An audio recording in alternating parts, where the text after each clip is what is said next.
Hello and welcome to the Top Floor Podcast. This is the Denver edition. I am your host, Darren Canthal. This is episode number 7, and I am pleased to introduce, or at least say hello to Mr. Cody Caplinger. Hey, Darren, thank you for having me on. I'm excited to be here with you today. Yes, sir. Yes, sir. So I've said this repeatedly now because you're my 7th one. In my very first podcast, I got excited, forgot to introduce the guest or introduce his company. So before I get too far down the line, please take a moment and introduce yourself. Sure. My name is Cody Caplinger, CEO and co-founder of Click Solar here in Colorado. We also operate in Oregon. And just excited to be on the podcast today. All right. What is Click Solar? Click Solar is a residential solar company that focuses primarily on premium solar installs for homeowners. Okay. And Did I cut you off? I apologize. No, you're good. Okay. All right. So we were talking offline, and you're growing. And you said you are, if I heard correctly, you are hiring. Is that right? That's right. We're always looking for sales reps.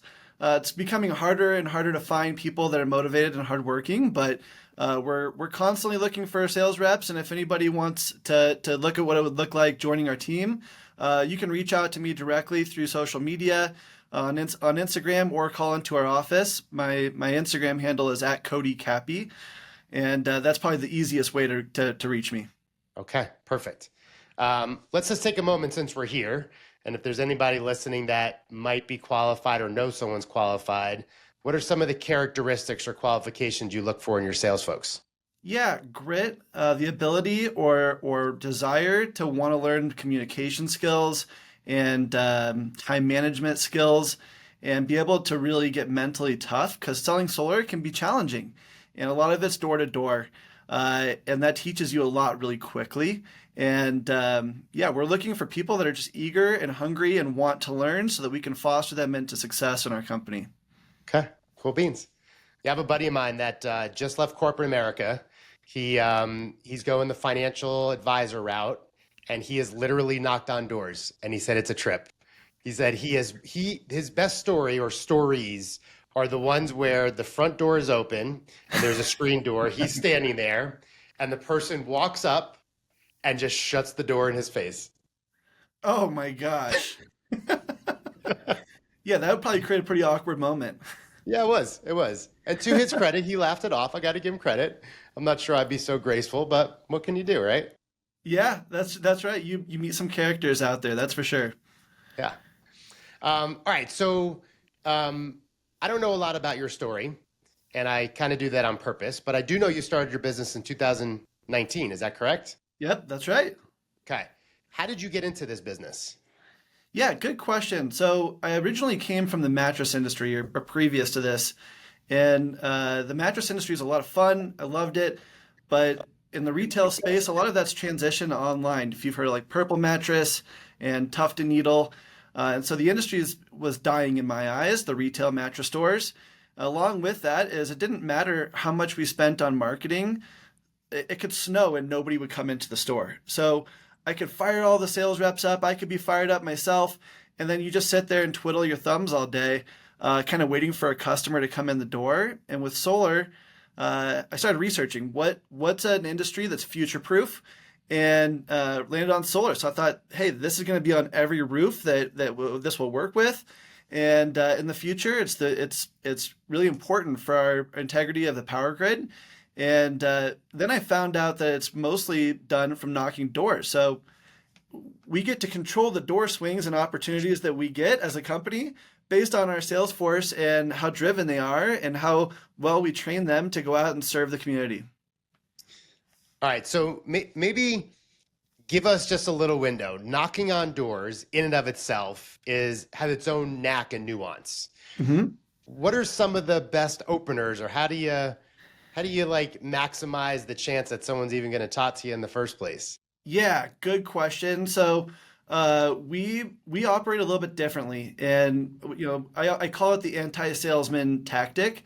In my eyes, nobody likes the feeling of being sold, but everybody likes to go shopping with their friends. And so we try to teach a very approachable stance We typically have our sales reps stand way back from the door, usually off to a side, nice and relaxed, pretty casual. And usually our opening lines are going to be commenting on something in their yard or on their porch. Maybe it's their doormat. We've seen some hilarious doormats out there, or I have personally. And just being real and creating a friend out there, and truly, solar is good for everybody. And so it sells itself. We just want to be able to get the opportunity to explain it properly, and the best way to do that is to get a genuine connection with a human being and open up that door for opportunity. Okay, wonderful. You had shared with me that, and I'm just looking at my notes over here, that in 3 years, you grew from nothing, no loan or money, that within 3 years, you grew the company to $30 million. We did, yep, 30 million in revenue. And I didn't. We did as a company. We've had that, and that's really the key. Is we've had a really incredible team. I think one of the superpowers, and I'm not even sure how we were so lucky, but we've attracted some of the best human beings in the world to work for us, and they've really been the driving force in creating that kind of growth that's propelled us to be a leader. That and always taking care of the customer have been the driving things that have really helped us in business to succeed that fast. Okay. Question for you. Have you heard this buzzy word out there today called psychological safety? I might have heard it from you offline before this. Okay. But my recollection of it's actually pretty rough. So you might have to remind me what that's about. Okay, fair enough. So I don't know the definition. What am I trying to say? I don't know the dictionary definition myself, but I've got my own way of describing it. The reason I'm asking the question is because when you talk about having this great team and talk about I get that and I lean into it. The second part to having a great team and having is the quote unquote psychological safety to speak up freely, to disagree, to debate, but to do so in a place that is safe, without fear of retribution or retaliation, to the fact where if you're my CEO, I can say, Cody, I don't agree with you and here's why. And even if you're like, thank you, Darren, I appreciate it, but we're still going to do this other thing, that's okay. So my question to you is, how have you created this safe environment for the to excel? Yeah, well, since day one, we've really encouraged people to bring things up. We have a policy, we call it puking up in the company. This job's hard. Every part of this company is hard. And what makes it a lot harder is water cooler talk. People that are spreading negativity or complaining about different things. And we know, as a company, I know that there's things that we definitely need to improve on and get better at. And so we have kind of a no negativity allowed policy unless you're puking up. You're always allowed to bring that to your manager, all the way up to me. I make that abundantly clear to every new person that my door, I have a sliding door, glass door, and it doesn't lock. So my door literally doesn't lock. I have an open door policy. And sometimes, those things are people are in the trenches and they bring that to us and it really helps shape the company. So in creating that safety has been incredibly important. And it's funny you say that because my wife and I went to a really cool couples event last year. And one of the things they taught the men's side of it is how important safety is.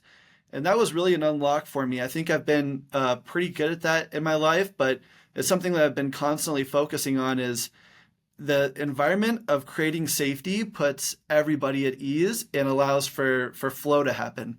Either in your marriage or in business, it doesn't really matter, right? But the environment of being able to create that kind of unprecedented safety is crucial.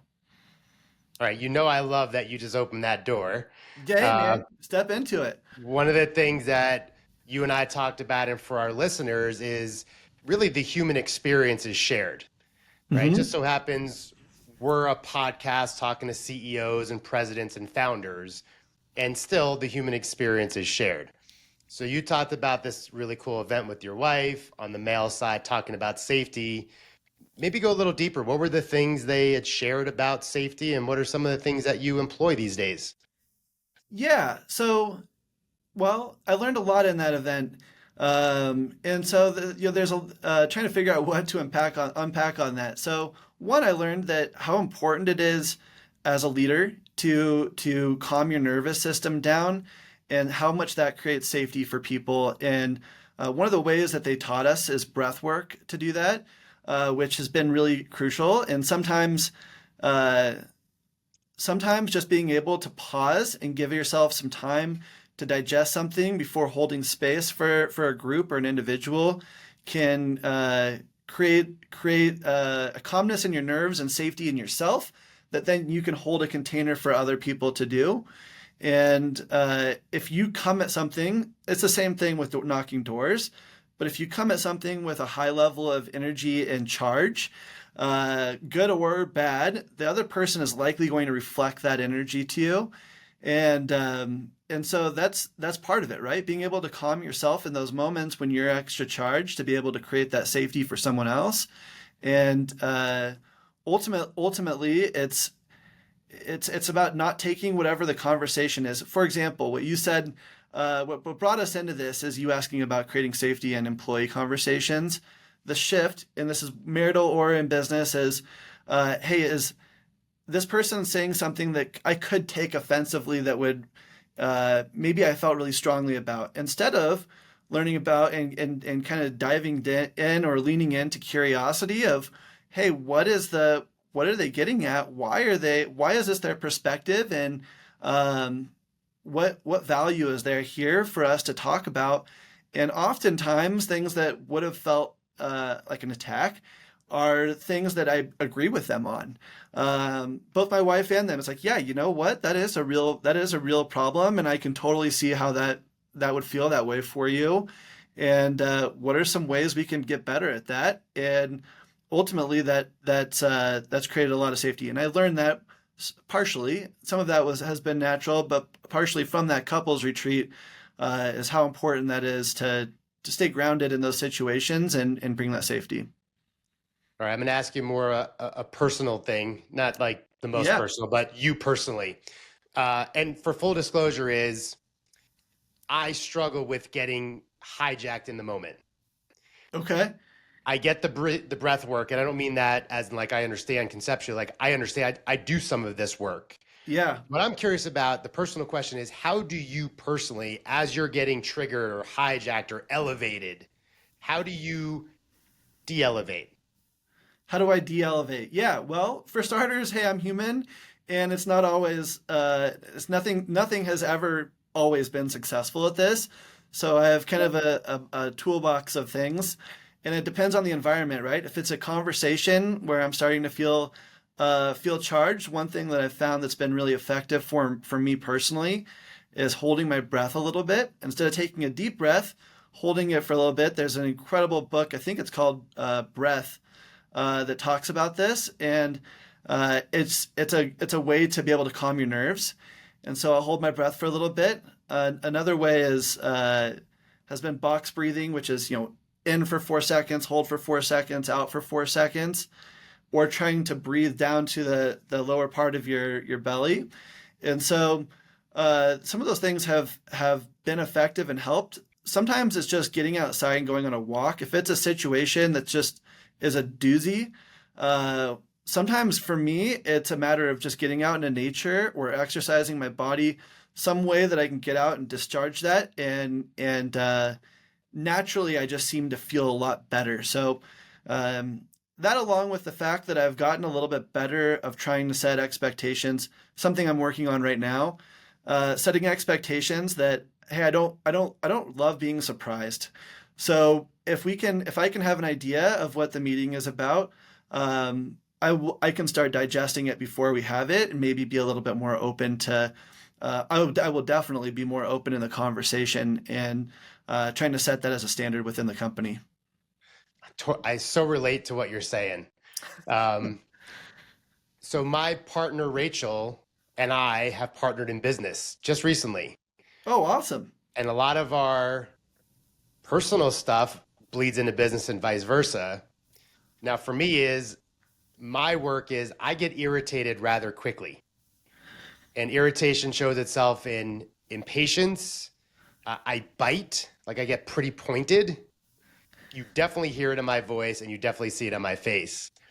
And interestingly, over the months and years that I've been working on personal growth is sometimes with Rachel, when I'm starting to get triggered, is I audibly exhale and I look up to the right. And when I first started doing it, she'd be like, "What was that?" And she doesn't bark the way I do, but that's how I hear it, right? Right. And then my response, "Well, I can't breathe," But the breath was meant to try to chill me out before I attack. Yeah. So when you talk about the breath work, like when I say I get it, I work on that. I really appreciate the holding in the breath. That's a good trick. Yeah, it's been really effective for me. I don't remember all of the parts of it that why it's effective, but and what's funny, I knew I liked you, but my wife's name's Rachel too. Oh, wow. And so you're talking about those moments with Rachel, and it's obviously relatable because I have a Rachel, and I think she's called me out for just taking a big breath in the middle of an argument as well. And hey, man, you got to ground yourself however you can. I think it's just I'm sure. How'd that work out with you and Rachel? Did you explain why you did what you did, and was that received well? Yes, generally speaking, yes. I give my Rachel a lot of credit. She's a little more calm than I am, and she doesn't get triggered by my trigger. She's able to de-escalate me, so to speak. That's awesome. Yeah. Does your Rachel do the same? Yeah, she can just.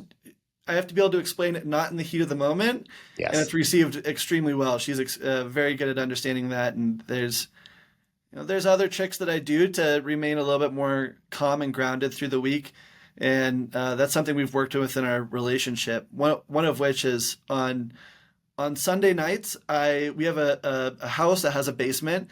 And the basement's always dark. It's cool. It's a great place to sleep, but it's not our master bedroom.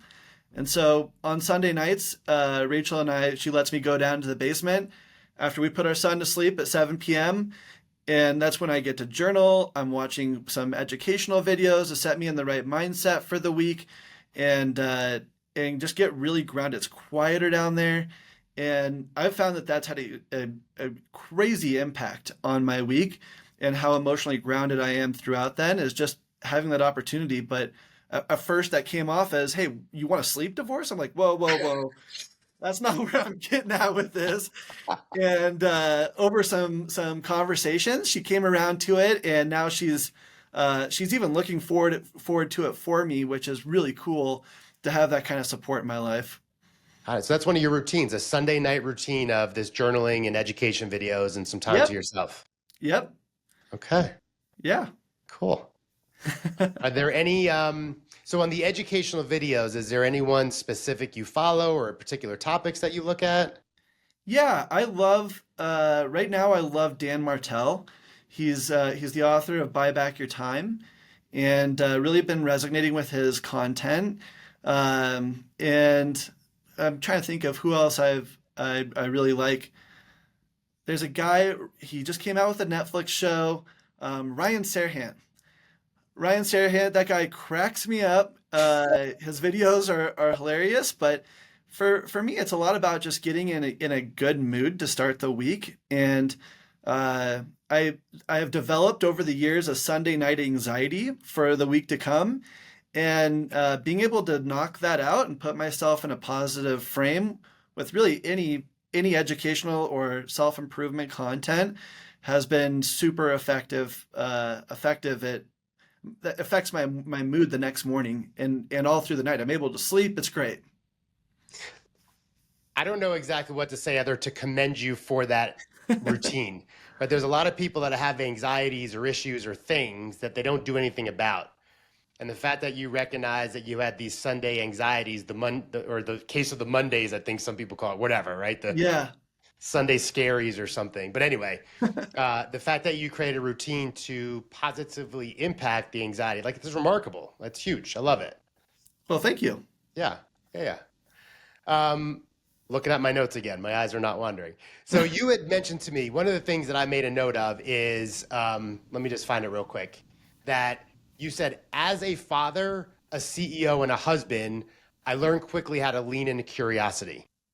Yeah. And I made that note. I mean, what a wonderful thing to say. Expand upon it. What did you learn about the curiosity? How to use it? Yeah. So, a lot of people, I've always wanted to be a dad. It's the best thing that's ever happened to me. And a husband. I have an incredible almost 3 year old in October. And my wife are incredible. But going from just being married to having a kid while running a business was beyond challenging for me and charged. And, with that, I've had to kind of relearn how to be a business owner and learn while I'm learning how to be a dad, and while my wife is healing from having a baby, and so part of that's been leaning into my curiosity on what's charging me and why. Why am I getting this anxiety or upset? By the way, I never really experienced anxiety in my life until my son came. So this is kind of a new thing for me. And by no means have I figured it out, but uh, owning a business, it's at the time it was like having 150 kids at work, 40, 50, 60 hours a week, coming home to one that really deserves all of my attention and love, and my wife. And so getting curious about, hey, why am I feeling this anxiety? Getting curious about, hey, how can I restructure my life and my time that I have to make sure that I'm present with everybody, both at the company and at home. And uh, in every situation, just reminding myself to be curious has landed me somewhere better. If that makes sense. It makes great sense. It's funny when I asked the question, in my head assumed the curiosity would have been more external facing, and as you answered, it sounded like it was more internal facing, more curious about yourself. Yeah, I would say so. Absolutely. I mean, there's definitely some external ones. You got to get curious about why the hell your kid's crying, right? Or won't sleep. And so, yeah, you also get curious, how am I going to operate with no sleep from the night before? Because I've been up all night. And, being a dad, I think is it's easily, I used to say this about business, but it's easily twice as hard as anybody will tell you it's going to be. But it's easily 10 times as rewarding. And so, uh, I gave everybody I know is a dad. I gave them some crap like, "Hey, you didn't warn me about this, man. This is a lot more than I thought I was biting off." And to be fair, a lot of my friends have had some pretty easy kids, but uh, yeah, it was a really challenging moment in my life to really learn and grow personally as a business owner, how to hold more space in a bigger container, and how to be able to do that in my personal life with literally a bigger container with another child and their family member. Yeah. I get this real strong sense that your business growth and your personal growth have been in this parallel where they're both, elevating or increasing or getting better together. Yeah, yeah. There's definitely a connection with those. Sometimes it's not always that way. Sometimes the personal growth is what's going through the roof, and sometimes the business is what's going through the roof. So they're not always in parallel, but um, yeah, they go hand in hand in the long term, and that I'm confident of. Okay, cool.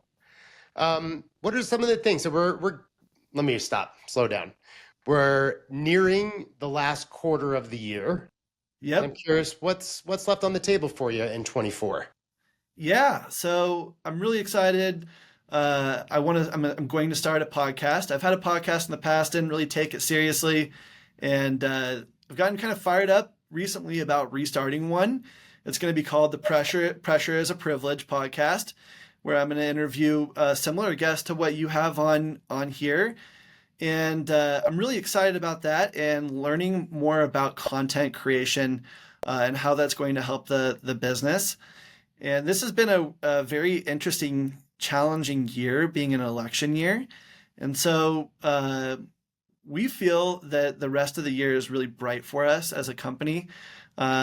People are starting to get a little bit more grounded with this election, and they're starting to feel it's almost over, right? I mean, we have a couple more months, and we can finally put this to rest. So uh, there's a real opportunity in that we were talking about safety earlier. I think the country is about to feel a level of safety, no matter which side they're on, just in the fact that the ambiguity is over with and they know what way our country is going to go and how to plan around that. And we're really excited to capitalize on that and be able to be ready for it when it happens.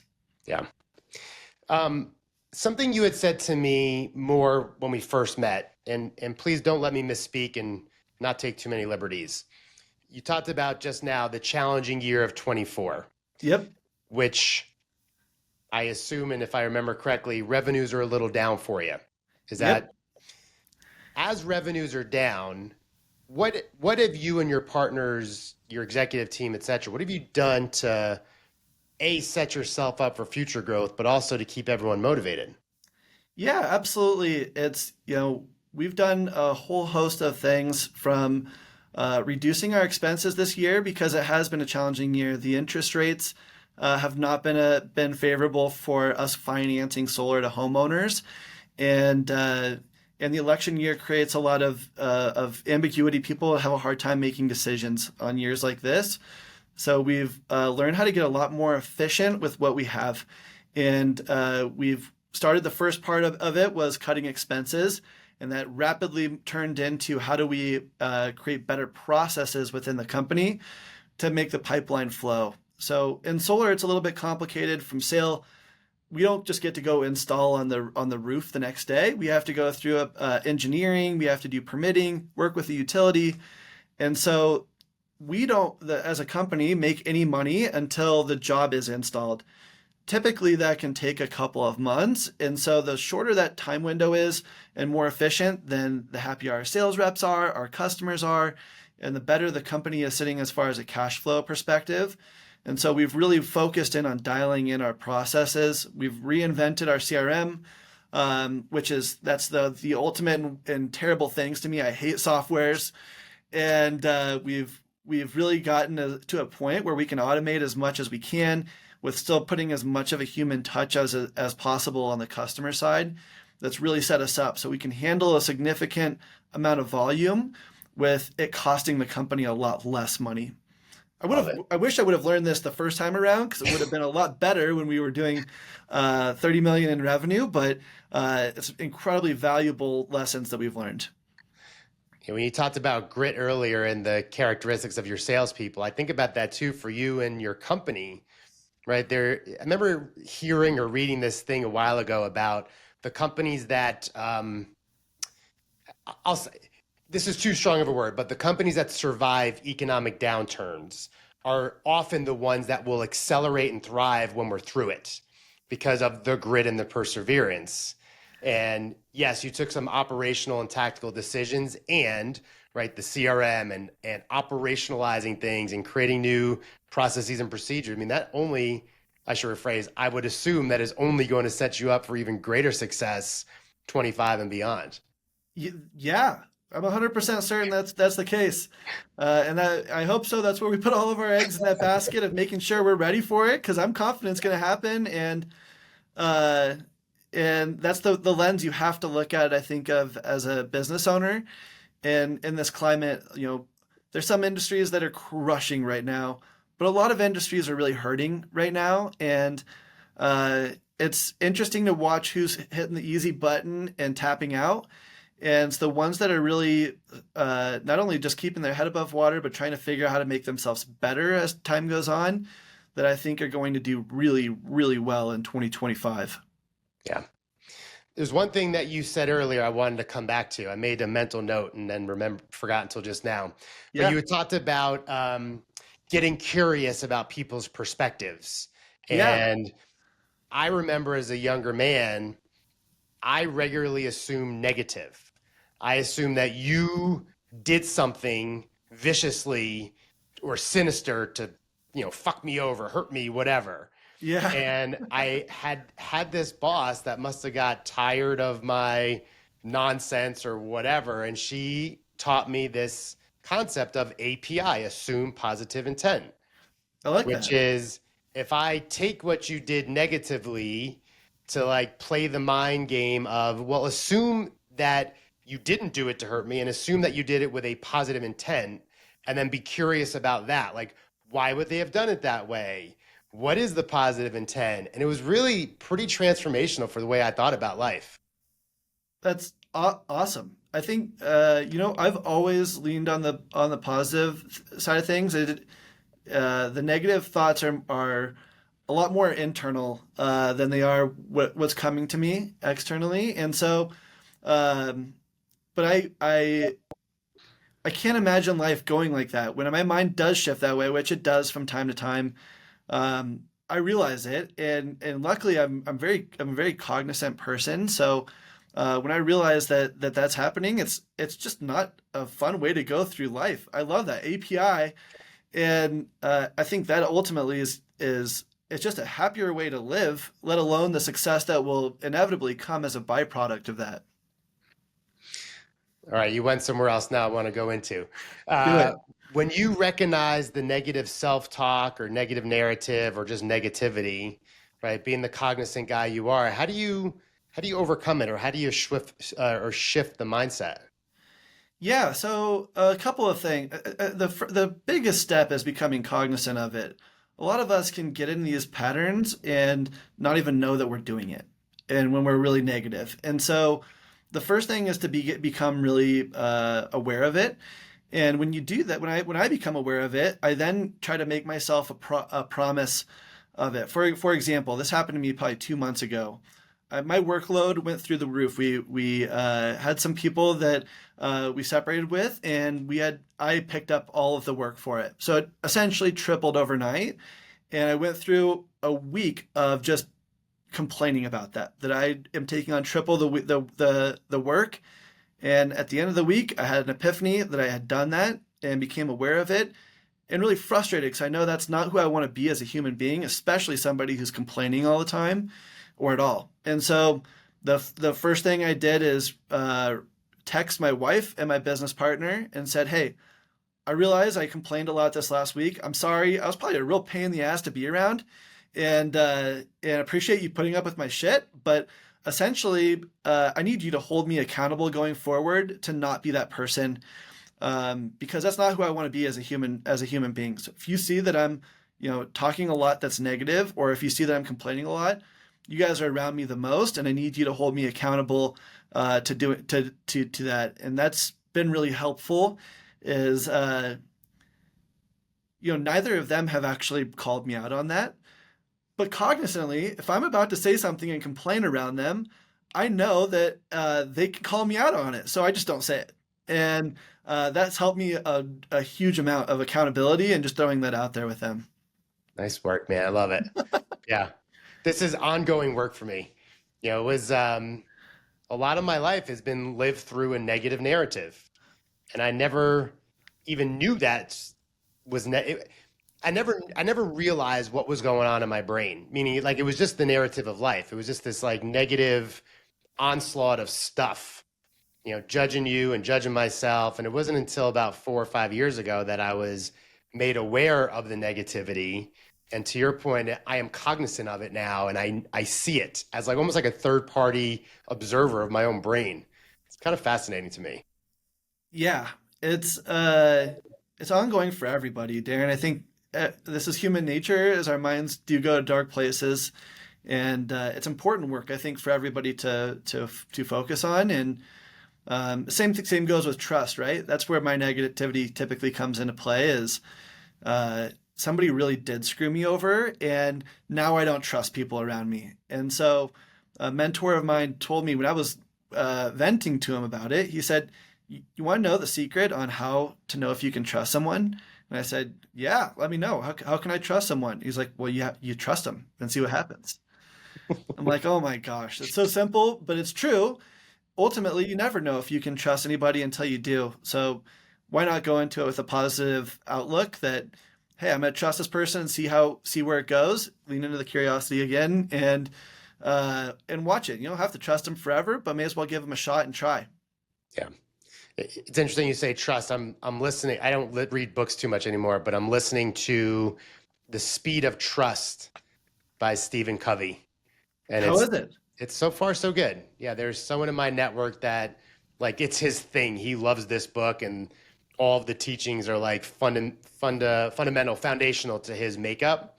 And I'm not too far in yet, but it's good. It's quite good.